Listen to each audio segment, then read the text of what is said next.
Nesse vídeo eu quero tratar contigo a respeito de uma queridinha da Bolsa de Valores, ou melhor, deixou de ser queridinha? Estou falando da Fleury, que nos últimos 5 anos não gerou valor para o acionista. Mas e aí, será que é uma oportunidade? Cilada? É o que a gente vai tentar descobrir nesse vídeo. Vem comigo. Fleury, até a pandemia do coronavírus, era, com certeza, uma das queridinhas do investidor de valor. Uma empresa muito elogiada, uma das melhores small caps da bolsa, negociada a múltiplos bem acima de 20 vezes lucro. Mas e agora? O que aconteceu? Tem alguns elementos que eu não vejo ninguém falando a respeito da Fleury. E aqui a gente vai calcular também o valor intrínseco provável da empresa. Fleury, olha só, últimos 5 anos destruiu mais de 40% para o acionista. Destruiu o valor. E no longo prazo, né, não foi um bom investimento. Até agora, claro. Empresa de IPO mais recente, falando de empresas muito antigas da bolsa, mas não gerou valor. E fica a dúvida, né? Significa que a empresa é ruim automaticamente? Claro que não. Eventualmente pode ser uma oportunidade, o mercado exagerou. É esse trabalho investigativo que você tem que fazer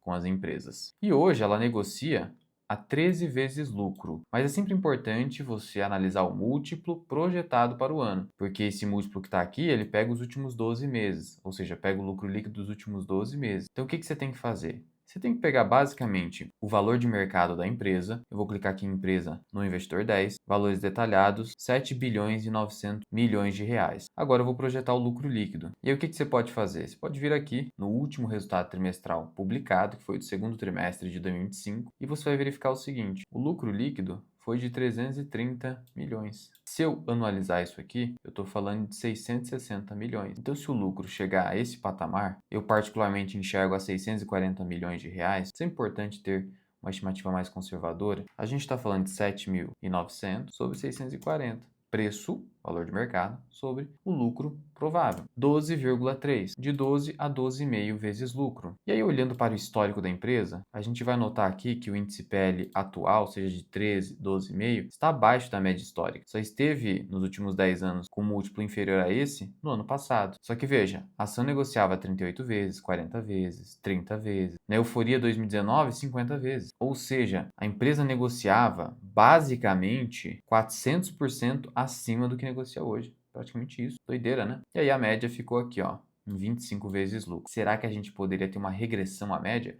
É isso que o investidor de valor que procura pechinchas no mercado tenta entender. Mas cuidado, porque isso aqui não conta a história inteira da empresa. Porque a empresa pode ter piorado, talvez de forma permanente, percebe isso? E aí o novo normal da empresa talvez não seja mais os 30 vezes lucro, ou que seja 25. Talvez o novo normal seja 15. É isso que você tem que tentar descobrir. E uma das narrativas iniciais que existe para a Fleury ter caído tanto foi o fato de que ela tomou dívida, a CDI, e por conta de ter tomado dívida a CDI para fazer aquisições, ela não conseguiu uma boa rentabilidade. E esse histórico de ROIC, retorno sobre capital investido, mostra isso, que a rentabilidade dela foi caindo. Então isso é verdadeiro, tá? Ela não conseguiu boas rentabilidades com as suas aquisições. A gente vai ver um pouco do histórico dela, que ela acelerou aquisições a partir de 2017, que foi justamente quando começou o decréscimo. Então quando ela começou a acelerar aquisições em 2017, começou a cair o retorno sobre capital empregado. E aí aqui a gente está falando da dívida, então usar a dívida para comprar outras empresas. Então realmente isso aconteceu. E o ROI também começou a cair, caiu bastante. Aqui é o retorno sobre o patrimônio líquido. É o lucro líquido sobre o patrimônio dos sócios. Aí não pega a dívida, também caiu. Então a empresa se tornou menos rentável. E a dívida acabou crescendo no mesmo período. Então veja, isso realmente aconteceu. Ao passo que a rentabilidade caiu, como a gente viu, a dívida cresceu e chegou a mais de 2 vezes EBITDA, que é a aproximação da geração de caixa da empresa. Então veja, a Fleury operava com a dívida bem baixa aqui, né? Menos de 1 ano de geração de caixa. Aí saltou para 2 anos e agora voltou um pouco aqui. Será que está aqui mesmo? Em 1,5? E aqui está o endividamento atual da Fleury. E ele deu uma bela de uma reduzida. Está basicamente aí em 1,1 geração de caixa. Tranquilo. O endividamento hoje está bem controlado, voltando a patamares anteriores. O custo da dívida da empresa é CDI. Então, CDI subindo prejudicou a empresa, CDI mais 1 praticamente. É pesado esse endividamento. Então, a perspectiva favorável para a empresa é o quê? Para a maioria das empresas que pegou dívida em CDI, é o CDI caindo em 2026, reduzindo o custo que a empresa tem com juros, que é a despesa financeira, e aí sobra mais dinheiro para o sócio, né? Porque se eu gasto menos com o credor, que vai receber o juro, sobra mais dinheiro para o acionista. Então, você tem um fluxo de caixa livre maior, né? Claro, isso se a empresa não usar esse excesso para CAPEX, para despesa de capital, para investimento. Mas enfim, o simples fato de você gastar menos dinheiro com juros, com credores, já aumenta o valor da empresa. Então esse é um ponto positivo, mas é macro, né? Macro. Além de uma dívida hoje controlada, a empresa tem o quê? Tem um rating 3A. Então, uma empresa reconhecidamente de boa saúde financeira. De fato, a Moody's manteve aí esse rating nas alturas, mostrando que a empresa, em termos de saúde financeira, é impecável. Só que a gente tem que olhar não só para isso. Não basta a empresa ser perene que está tudo certo, porque investir é uma atividade de sacrificar o hoje, o consumo do hoje, o uso do seu capital hoje, em favor de um retorno no futuro que seja justificável. Então você tem que analisar crescimento sustentável, valor intrínseco para não pagar caro demais e rentabilidade. São outros elementos, porque senão a empresa não consegue enriquecer o sócio. O que adianta uma empresa que não quebra, mas que gera um valor baixo? Não estou dizendo que isso vai acontecer com a Fleury. Só estou te dizendo para você aprender a raciocinar dessa forma. Pois muito bem. Uma outra heurística que eu queria trazer aqui, que eu não vejo ninguém comentando, é o seguinte. A Fleury é uma empresa muito antiga, quase 100 anos. Você duvida? É só você ir aqui no formulário de referência, que está lá no site de Relações com Investidores, que traz o histórico completo da empresa. E sabe quando ela nasceu? Em 1926. Ela já tem 99 anos, vai bater 100 anos. Empresa centenária. E aí, qual que é a heurística? Pelo efeito Linde, que é quanto mais algo inorgânico como uma empresa sobrevive ao longo do tempo, maior a probabilidade de sobreviver ainda mais. Então, se subsistiu por 100 anos, a probabilidade de sobreviver por mais 100 anos é alta, é muito alta. Efeito Linde. Isso você pega com Nassim Taleb. Ok. Por outro lado, olha o outro lado da moeda, sempre fazendo essa inversão, como diria o Charlie Munger. O fato de uma empresa ter 100 anos e valer apenas, entre aspas, 8 bilhões de reais, também não é algo para você ligar um sinalzinho amarelo de mais atenção? Não pensando em quebra, já falei que a gestão da empresa ali é de uma excelente disciplina financeira. A dívida está controlada, tem o rating AAA, não é esse o problema. Não é questão de quebrar. E o efeito Linde está muito mais relacionado a quebrar, a empresa subsistir por muito tempo. Eu estou falando de retornos. E aí eu te pergunto, 8 bilhões de reais parece muito ou pouco para você, para uma empresa de 100 anos? Pode falar sincerão. Alan, você tá de sacanagem. É muito, né? 8 bilhões, cara. Tá. Aí eu vou fazer a seguinte pergunta também para você. E quando a gente está buscando empresas da Bolsa de Valores, a gente está buscando negócios excepcionais, não negócios medianos. Porque óbvio que a maioria das empresas, primeiro, que quebram nos primeiros anos, e a minoria que sobrevive não consegue chegar a um patamar bilionário, eu sei disso. Só que a gente busca os melhores negócios. Essa é a mágica da Bolsa de Valores, poder comprar os melhores negócios a preços baixos, acessível a todo mundo, que saiba fazer análise. Então eu quero negócios excepcionais. Tá, deixa eu te perguntar. Hoje, se você for abrir um negócio, longe do gasto que você teria que ter para abrir um laboratório, um único laboratório, não essa rede de laboratórios Fleury. Você não concorda se for abrir um negócio aí? Cara, nem franquia mais, você gasta só isso. 100 mil reais você vai ter que... 100 mil reais, né? No mínimo 50 mil se for um negócio de serviço, abrir um escritorinho. Eu vou colocar 100 mil, é mais razoável. 100 mil reais. Eu vou usar aqui a calculadora de juros compostos do Investidor 10, para você entender o poder dos juros compostos. Talvez você não tenha percebido isso ainda. Eu vou colocar aqui 100 mil reais. E aí, eu vou colocar aqui uma taxa de juros de 15% ao ano. Que é o retorno mínimo que você exige numa empresa. Mínimo do mínimo. Você quer 20, na verdade. Eu vou colocar 15. Depois a gente coloca 20. E aí eu vou colocar o período do quê? 100 anos. Supondo que você fosse criar uma empresa hoje com 100 mil reais e ela durasse 100 anos como durou a Fleury e outras empresas centenárias aqui do país. Tá bom, calcular. Vamos lá. Percebe? Eu investi 100 mil durante 100 anos a 15% ao ano. Valor total final. Até aqui a casa do milhão, né? 430 milhões. Aqui a casa do bilhão. 117 bilhões. 117 bilhões de reais. Consegui entender? Supondo que, eu só vou abrir um escritorinho, 20 mil, empregando 15% ao ano. Você chegaria aqui, 23 bilhões em 100 anos a 15% ao ano. A 20%, então, aí é um absurdo, né? Então você consegue perceber que empresas centenárias, se fossem efetivamente excepcionais, não estou falando do efeito Linde de sobrevivência, mas de altos retornos, esse negócio não deveria valer pelo menos 20, 30, talvez 50 bilhões? E aqui eu posso fazer uma comparação direta entre Fleury e Redditor, duas empresas do setor de saúde. A Redditor tem menos do que 50 anos de existência e vale quase 100 bilhões. Essa sim é incrível, em termos de crescimento e retorno aos acionistas. Fleury, nem tanto. E vale ressaltar o seguinte, a Redditor tentou comprar o Fleury. Olha só que interessante, como você começa a identificar empresa excepcional, empresa que é só narrativa, ou pode ser só narrativa, euforia, essa coisa toda. Uma empresa de menos de 50 anos está querendo comprar uma empresa de 100 anos. A empresa de menos de 50 anos vale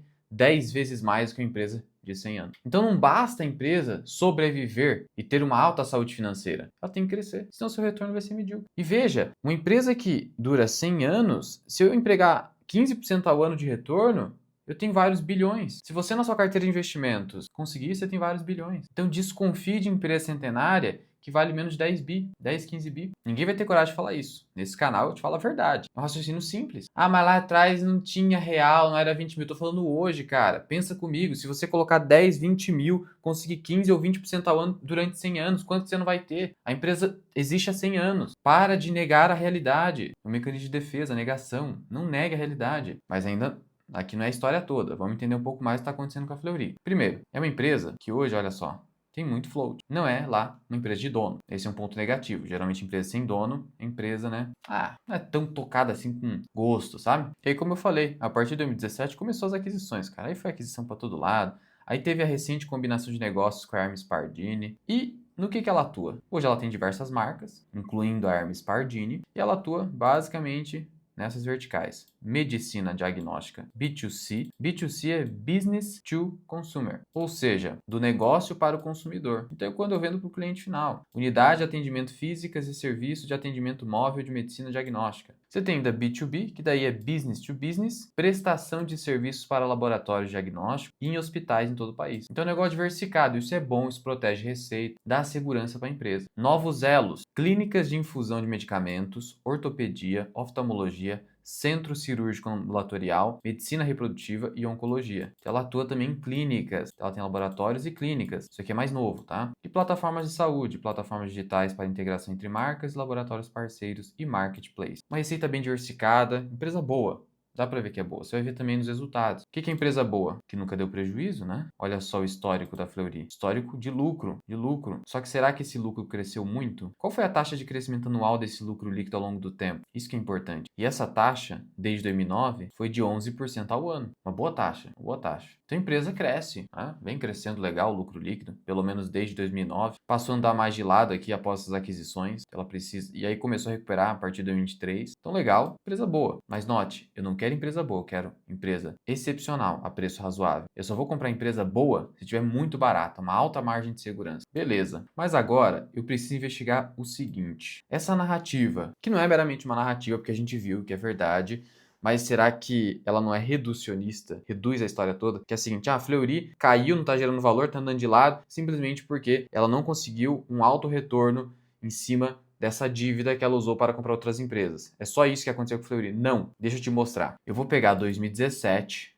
né? Aqui é o resultado de 2017 da Fleury. E eu vou olhar para a margem, para ver se a empresa inchou em termos de custos e despesas ou se ela, né, enxugou, se tornou mais eficiente. Porque veja, qual que é a margem líquida da empresa hoje? Está mais ou menos 7,5%. Ah, mas a dívida pega a margem líquida por causa dos juros. Tá, margem EBIT, 15%. Ela caiu também. Margem bruta, para não ter discussão. Ó, estava em mais de 30%, hoje está aqui embaixo. E aí, como é que você confere isso para tirar a prova real? Você vai fazer o seguinte, ó, vamos pegar o resultado de 2017, comparar o lucro bruto com a receita. Ó, o lucro bruto foi de 736 milhões, eu divido pela receita e eu chego numa margem bruta de 30%. 30% de margem bruta, ou seja, 70% são custos, um negócio de alto custo. Esse negócio de saúde geralmente tem baixa margem, porque é um setor que o avanço da tecnologia gera mais custos, porque sai uma máquina nova eu tenho que comprar, senão a concorrência vai lá e toma meu cliente. Já que, sendo sincero, eu vou em qualquer laboratório, seja Fleury ou não seja Fleury, isso não conta muito. É quase que uma commodity aqui. Não tem muito valor agregado,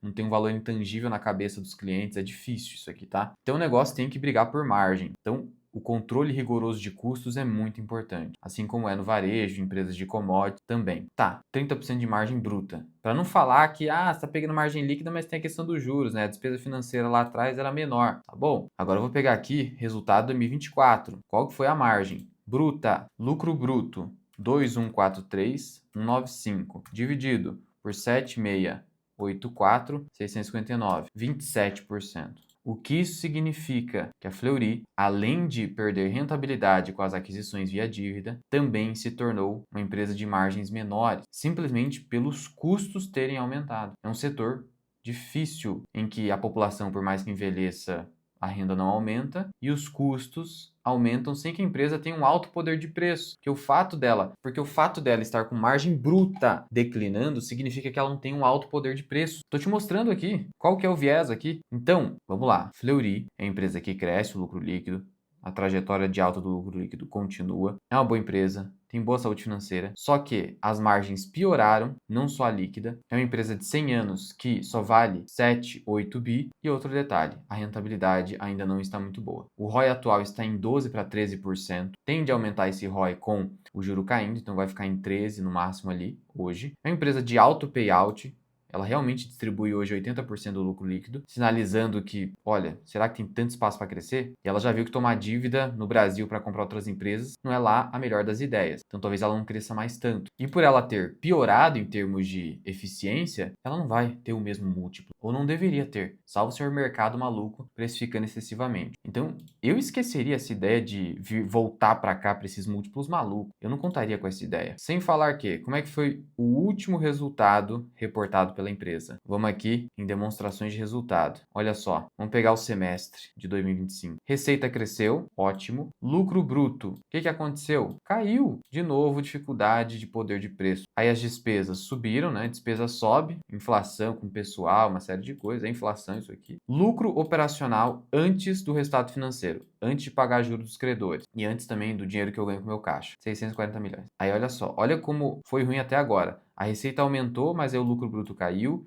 despesas subiram, lucro operacional antes do resultado financeiro ficou menor do que o mesmo período do ano passado, e aí vem a pedrada do CDI alto que machuca a empresa, dando resultado financeiro pior, que eu gastei com juro 381 milhões no período contra 287 no ano passado, sobra um lucro antes dos impostos, LAIR, de 418 milhões no semestre, no final 320 milhões, se eu analisar 640 milhões, é o que eu falei no começo desse vídeo. Se eu estou falando de 640 milhões de reais de lucro líquido, esse é o fluxo de caixa que você deve adotar aqui na Fleury para chegar no valor intrínseco, que é o que a gente quer, para saber se a ação está barata hoje, se é uma grande oportunidade a 14 alguma coisa. E no ano, ela está subindo 20% em linha com o Ibovespa. Muito bem. E adotando-se o ROI de 13, adotando-se um crescimento projetado de 9% ao ano no lucro líquido, a gente viu que cresceu 11, mas é melhor ficar no meio do caminho, entre 9 e 11, vou ficar em 9. Até porque a rentabilidade está baixa, a empresa hoje é pior do que era antes, como a gente viu. Vou exigir no mínimo uma taxa de desconto de 12,5%, por quê? Porque esse é o retorno da NTNB 2035, e assim eu chego num preço justo de 14,30. Logo, não há margem de segurança no preço atual. Isso porque eu estou exigindo só 12,5%. Se você exigir Selic 15%, que é o que a gente deveria buscar na maioria das empresas, aí eu estou falando de um preço justo de 13. Eu busco comprar com margem significativa de segurança, especialmente empresas que não são excepcionais, pelo menos 20% de margem, de tal modo que, para mim, Fleury mesmo só seria compra a 12, abaixo de 12, aí seria uma compra mais óbvia. E nesse ano, houve essa oportunidade, ó. Fleury aqui em março, uma excelente compra, não à toa que subiu, né? Foi uma excelente compra aqui. Mas foi excelente até junho. Olha como a janela de oportunidade é pequena e você tem que ter o temperamento e tem que estar preparado para isso. Já ter o cálculo do valor intrínseco e a análise já pronta. Preço teto basinho não funciona com isso aqui. Por mais que a empresa tenha um alto payout, você não ia conseguir comprar. Então você tem que estar preparado para pequenas janelas de oportunidade. E para isso, eu te convido a entrar para a minha comunidade, a comunidade FMI. Por quê? Porque aqui, para o plano anual, eu deixo já uma planilha das melhores empresas da bolsa e das ações que estão na minha carteira com o cálculo do valor intrínseco, o valor da empresa. E ainda trago vídeos exclusivos analisando as empresas que eu gosto e aquelas que são sugestões dos membros, além de você ter acesso ao meu curso Formação Mirar Investing completo. Tudo isso por uma assinatura que é menos de R$ 2 por dia. Clica no link da descrição e no primeiro comentário fixado para conhecer todos esses benefícios e veja se faz sentido para você. Testou por 7 dias grátis? Não deu? Antes do 7º dia você cancela, é seu direito, você vai ver se vale a pena ou não, se faz sentido ou não para o seu caso. De novo, o link aqui embaixo. Por fim, Fleury vai publicar o seu resultado do terceiro trimestre, no dia 6 de novembro, e qualquer coisa relevante eu publico na comunidade. Mas e aí, o que você acha da Fleury? Ela está cara, está barata na sua visão? Lembrando que valuation tem a sua pitada de arte, não é uma ciência precisa. E aqui em cima eu vou deixar um vídeo para você, onde eu analisei recentemente uma notícia que pegou a Sanepar.